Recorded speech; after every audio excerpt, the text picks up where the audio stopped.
할렐루야. 반갑습니다. 오늘은 사도행전 2장 43절에서 47절까지 말씀으로 제자 훈련의 초점이라는 제목으로 말씀을 나누도록 하겠습니다. 오늘 이 본문을 보게 되면 초대교회 성도들이 사도들로 말미암아 기사와 표적을 많이 경험하면서 그들의 삶에 변화가 일어나고 있는 것을 볼 수가 있죠. 어떤 변화들이 있었습니까? 44절에 보면은 믿는 사람들이 다 함께 있었다고 하고 있습니다. 그러니 친밀한 공동체를 이루고 있는 것을 볼 수가 있습니다. 42절에서는 그것에 대해서 조금 더 설명하고 있는데, 그들이 사도의 가르침을 받아 서로 교제하고 떡을 떼며 오로지 기도하기를 힘쓰니라. 사도의 가르침을 통해 그들은 서로 교제하고 떡을 떼며 오로지 기도하였다라고 하고 있습니다. 우리는 이 모습을 통해 초대교회 성도들은 성도들 간에서도 친밀하게 하나가 되고 있었음을 알 수가 있습니다. 여러분, 하나가 되기란 쉬운 것은 아닐 것입니다. 하나 되기가 얼마나 힘든 것인지를 우리가 직접 경험하고 있지 않습니까? 그런데 성령의 역사로 서로가 죄인임을 깨닫게 되고 자신이 하나님 앞에서 얼마나 큰 죄인인 줄을 알게 되니까 자연히 겸손해지게 되고, 또 그렇게 되니까 다른 사람들도 얼마나 귀한 존재인지를 알게 되고, 또 무엇보다도 부활하신 주님께서 그 사람들 속에 계신다고 하니까 상대방을 더 존중하면서 서로가 더 하나 되어 갈 수가 있는 것입니다. 여러분, 이 시간 한번 서로를 한번 쳐다보시길 바랍니다. 한번 옆에 있는 분 한번 쳐다보세요. 한번 보세요. 우리가 보면서 앞에 있는 눈에 보이는 이분을 보는 것이 아니라 이분 안에 계시는 부활하신 주님을 볼 수 있어야 된다. 할렐루야. 우리 모두가 예수님을 영접했으니까 그 예수님이 저와 여러분 마음 안에 계시잖아요. 그죠? 그러니까 우리가 서로를 볼 때 그 안에 계시는 주님을 보면은 이분이 더 귀하게 보인다라는 거예요. 그래서 더 사랑하게 되고 더 친밀하게 되어져 가는 것입니다. 그리고 초대교회 성도님들은 모든 물건을 서로 통용하였다라고 하고 있죠. 여러분, 하나 되는 것도 힘들지만은 자신의 물건을 서로 통용한다는 것은 더 힘든 것이 아니겠습니까? 자신의 욕심 문제, 자신의 미래에 대한 모든 것을 하나님께 맡길 수 있는 상태가 되지 않으면은 자신의 물건을 아낌없이 통용한다는 것은 그리 쉬운 일은 아닌 것입니다. 45절을 보십시오. 한번 같이 읽겠습니다. 45절 시작. 또 재산과 소유를 팔아 각 사람의 필요를 따라 나눠주며. 자신의 소유를 팔았다고 하고 있죠. 그리고 다른 사람들의 필요를 서로가 채워주고 있는 장면을 볼 수가 있습니다. 여러분, 쉬운 일일까요? 결코 쉬운 일이 아닙니다. 46절 우리 같이 한 번 더 읽겠습니다. 시작. 날마다 마음을 같이하여 성전에 모이기를 힘쓰고 집에서 떡을 떼며 기쁨과 순전한 마음으로 음식을 먹고. 마음을 같이 하되 날마다 같이 하였다라고 하고 있습니다. 이것 역시 쉬운 일은 아닙니다. 그리고 모이기를 힘쓰고 집에서 떡을 떼며 기뻐했다고 하고 있죠. 순전한 마음으로 같이 음식을 먹었다라고 하고 있습니다. 여러분, 이런 장면을 볼 때에 연관되는 성경 말씀이 혹 생각나는 말씀이 있으십니까? 저는 이 말씀을 준비하면서 에베소서 5장 19절에서 20절 말씀이 생각났습니다. 같이 한번 읽겠습니다. 시작. 시와 찬송과 신령한 노래들로 서로 화답하며 너희의 마음으로 주께 노래하며 찬송하며 범사에 우리 주 예수의 이름으로 항상 아버지 하나님께 감사하며. 이러한 모습은 성령으로 충만한 가운데에 옛사람이 새사람으로 변화되지 않고서는 일어날 수 없는 일이라고 생각됩니다. 주님과의 인격적인 관계가 확실히 되었다라는 거죠. 어떤 힘을 통해서입니까? 성령 하나님의 능력으로. 성령님께서 초대교회에 강하게 임하시자 바로 이러한 인격적인 변화가 일어나면서 주님과의 친밀한 교제를 나눌 수 있는 그러한 상태로 변화되었던 것입니다. 이러한 인격적인 변화가 무엇을 통해 일어나겠습니까? 제자 훈련을 통해 일어나야 하는 것입니다. 이러한 변화가 일어날 때 하나님의 나라는 더 효과적으로 확장되어져 갈 것입니다. 오늘날의 제자 훈련, 성경 공부 과정을 통해 아쉬운 점이 있다면 바로 이 점이 아니겠습니까? 인격적으로 변화가 일어나지 않는다라는 것입니다. 예수 그리스도를 닮아가는 데 있어서 어려움을 겪고 있다라는 거예요. 그러므로 제자 훈련을 해 나갈 때에 이 점을 깊이 명심해야 할 것입니다. 인격적인 관계가 우선되어야 한다라는 것입니다. 이것을 위해서 한 5가지 정도를 같이 생각해 보고자 합니다. 첫째, 같이 한번 따라하겠습니다. 제자 훈련은 인격적인 교제를 통해 되어집니다. 빌립보서 1장 5절 말씀을 보면 이렇게 되어 있습니다. 같이 읽겠습니다. 같이 시작. 너희가 첫날부터 이제까지 복음을 위한 일에 참여하고 있기 때문이라. 그런데 옛날 성경은 또 이렇게 기록되고 있어요. 같이 읽겠습니다. 시작. 첫날부터 이제까지 복음 안에서 너희가 교제함을 인함이라. 복음을 위한 일에 참여하는 것을 옛날 성경은 교제하는 것으로 표현했었어요. 그러니 참된 교제, 교회 안에서의 참된 교제는 복음 안에서 이루어져야 하고, 그 교제 안에서 무엇이 나타나야 하겠습니까? 복음이 나타나야 한다라는 겁니다. 이렇게 복음을 위한 일에 같이 교제하며 참여하게 되는 것은 바로 인격적인 교제일 때 가능한 것입니다. 사무적인 교제가 아니라, 억지로 하는 교제가 아니라 인격적인 그런 만남의 교제가 바탕이 되어져야 한다라는 겁니다. 예수님께서도 마가복음 3장 14절에 기록된 것처럼 제자들과 함께 하셨습니다. 마가복음 3장 14절 같이 읽겠습니다. 시작. 이에 12를 세우셨으니 이는 자기와 함께 있게 하시고 또 보내사 전도하며.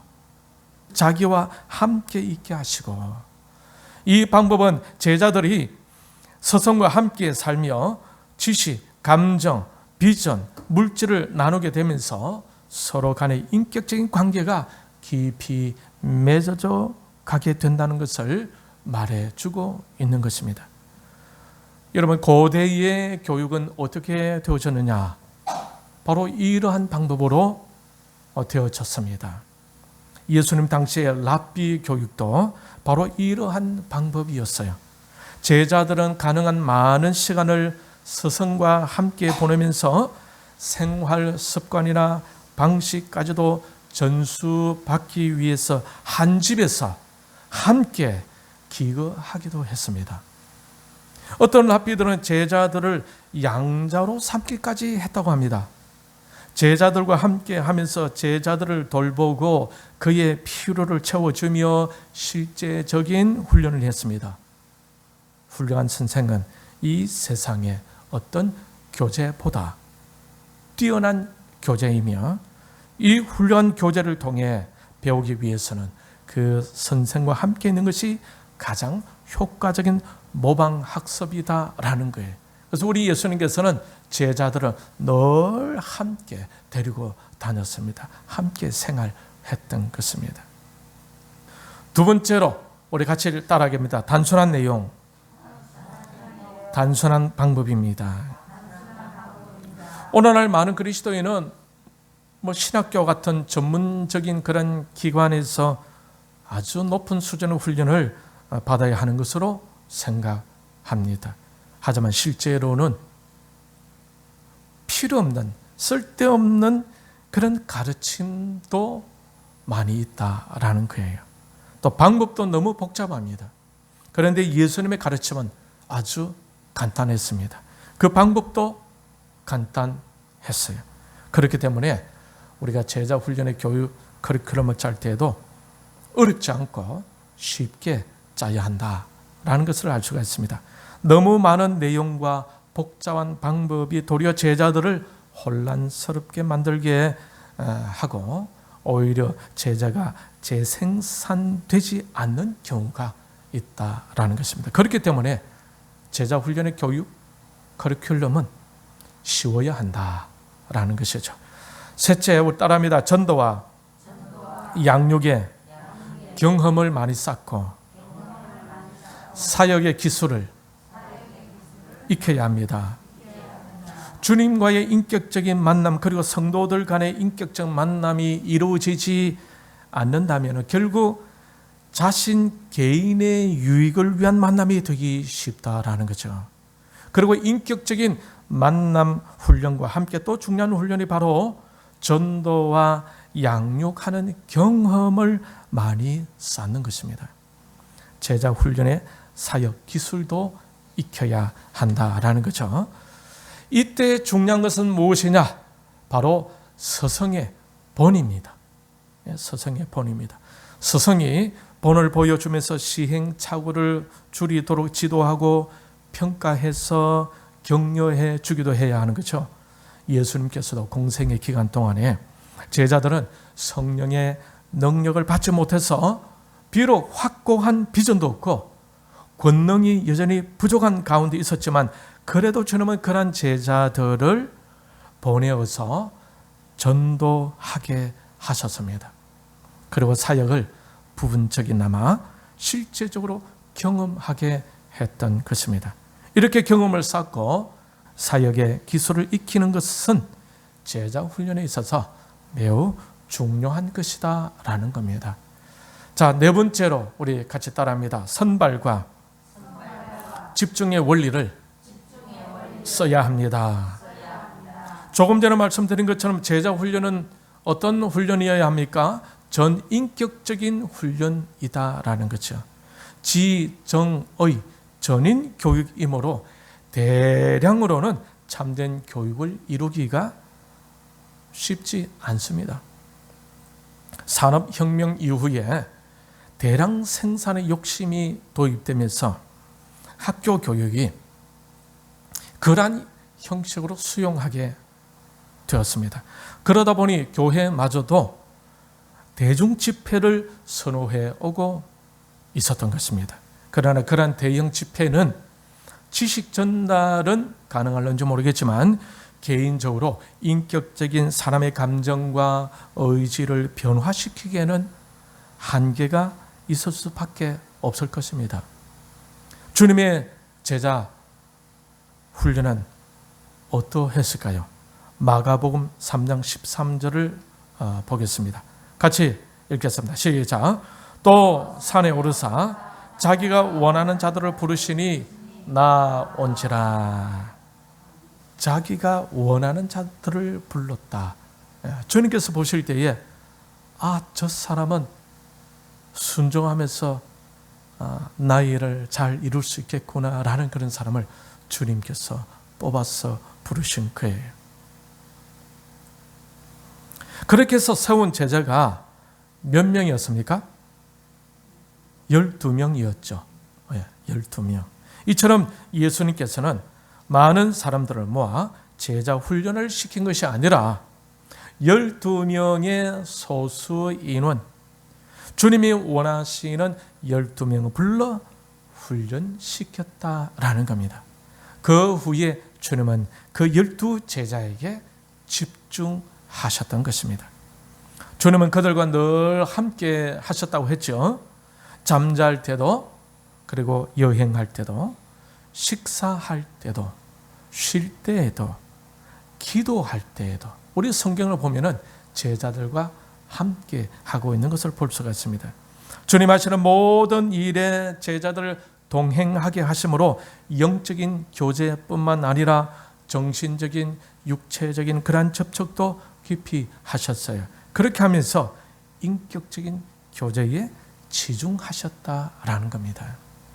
이러한 관계 훈련 과정을 지내야 할 그런 단계인데 그때 미리 서둘러서 제 생산에 초점을 맞추게 된다면 제자 훈련의 큰 축복을 놓칠 수가 있다라는 겁니다. 제자들을 양육하여 친구와 같고 그리고 동력자와 같은 수준까지 끌어올려주는 그 작업은 수많은 기도와 사랑의 교제가 필요하다라는 거죠. 처음에는 그 영혼 자체를 사랑하고 그와 함께 하면서 인격적인 교제의 친밀감을 만들어갈 필요가 있다라는 것입니다. 이것이 주님의 제자 삼는 방법이었습니다. 다섯 번째 따라하겠습니다. 성령님의 능력으로 해야 합니다. 여기서 말하는 능력이란, 성령의 능력이란 방언이나 병 고쳐주는 그런 은사주의적인 것이 아닙니다. 훈련 자체가 성령님의 이끄심 가운데 되어져야 하고 또 성령님의 권능을 받도록 해야 한다는 것이죠. 예전에 이런 얘기를 들은 적이 있어요. 어떤 집사님이 참 고집이 세신, 아주 지식도 대단하신 분, 많이 배우신 것 같은 그런 분이 있었습니다. 그분은 또 자기 주장이 매우 강하신 분이에요. 그런데 바로 그 집사님을 향해서 어떤 나이 어린 친한 집사님이 이렇게 말하는 것을 들은 적이 있습니다. 집사님도 방언을 세게 할 수 있잖아요. 이 말은 집사님도 대단한 분이잖아요 라고 하는 것입니다. 여러분, 방언 세게 한다고 좋은 제자입니까? 고집이 센데, 자기 주장이 강한데, 순종을 잘 안 하는데, 겸손하지 않는데, 시기와 질투를 잘하는데, 자기 옷 매무새만 가꾸려고 하지 영적인 내면을 가꾸는 것에는 관심이 없는데 방언 세 봐야 무슨 소용이 있겠습니까? 이런 방언의 능력 가지고는 제자 훈련이 제대로 될 수가 없는 것입니다. 방언을 세게 하는 것보다도 성령 하나님의 이끄심을 따를 수 있어야 한다라는 겁니다. 그러면서 그 성령 하나님의 권능 안에서 주님의 지배하심과 주님의 다스리심을 경험하며 그 주님께 굴복할 수가 있어야 하는 것입니다. 그래야 주님의 온전한 제자 훈련이 되고 있다고 말할 수 있을 것입니다. 에베소서 6장 12절 말씀을 같이 보도록 하겠습니다. 같이 시작. 우리의 씨름은 혈과 육을 상대하는 것이 아니요 통치자들과 권세들과 이 어둠의 세상 주관자들과 하늘에 있는 악의 영들을 상대함이라. 우리의 싸움은 어떤 싸움입니까? 영적인 싸움이죠. 우리 혈과 육의 싸움이 아닌 것입니다. 그러니 방언의 능력을 가지고 있어도 변화되지 않는다면 무슨 소용이 있겠습니까? 하나님의 나라 질서를 혼란하게만 만들 뿐입니다. 성령의 은사도 중요하지만은 단순히 성령의 은사가 중요한 것이 아니라 성령 하나님의 지배하심 아래로 들어갈 수 있어야 한다는 것입니다. 그래야 영적 전쟁에서 승리할 수가 있습니다. 성령의 능력으로 하지 않는 제자 훈련은 사람의 제자를 키우려는 노력에 불과할 뿐일 것입니다. 그렇게 되면은 결정적인 순간에 모든 것이 다 무너지고 쓰러질 수밖에 없는 것입니다. 여러분, 교회의 머리는 누구입니까? 예수님이죠. 교회의 몸은 누구입니까? 우리예요.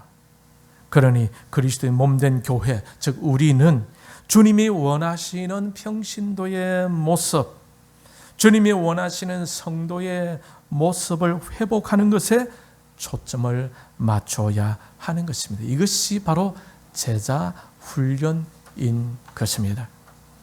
지난주에도 같이 생각했던 것처럼 마태복음 5장 48절 말씀 우리 같이 읽겠습니다. 시작. 하늘에 계신 너희 아버지의 온전하심 같이 온전하라. 한 번 더 읽겠습니다. 시작.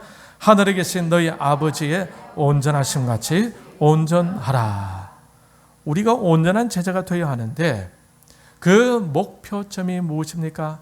하나님 아버지께서 온전하심 같이 온전해지는 것입니다. 그러니 우리 모습에 만족해서는 안 되겠죠. 교회 생활로 오래 했다고 해서 다 된 것은 아니다라는 것입니다. 아무리 교회 생활로 오래 했다고 하지만은 변화되고 성숙해지지 않으면 안 되는 것이죠. 그러니 우리는 늘 겸손하게 하나님의 온전하심과 같이 온전해지고자 해야 하는 것입니다. 그래서 우리의 기도 제목이 어떻게 되겠습니까? 성령 충만해서 하나님이 온전하심 같이 온전하게 해 주세요. 이것이 우리 기도 제목이 된다.